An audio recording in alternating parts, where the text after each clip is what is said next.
পাত্রে রয়েছে মুগ ডাল। আজকে গন্ধরাজ লেবু দিয়ে মুগ ডাল রেসিপি আপনাদের কাছে শেয়ার করব, যেটা কাঁচা ডাল দিয়েই করব, ডালটাকে ভাজবো না। জলটা ফুটে উঠেছে, এই সময় আমি ডালটা দিয়ে দেবো। এখানে মেজারিং কাপের 1/3 কাপ ডাল আছে। স্বাদ অনুযায়ী লবণ, আর দেবো হলুদ গুঁড়ো, দেবো 2টো কাঁচা লঙ্কা। ডালটাকে সিদ্ধ হতে দেবো। ডালটা একদম পারফেক্টভাবে সেদ্ধ হয়ে শুকনো লঙ্কা পাতাকে 2 টুকরো করে দেবো। 1 টিস্পুন গোটা জিরে, 1 টিস্পুন কালো সর্ষে করা আদা। মুগ ডালটা দিয়ে দেবো।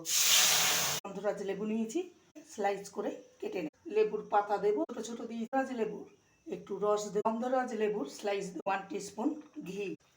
গন্ধরাজ মুগ ডাল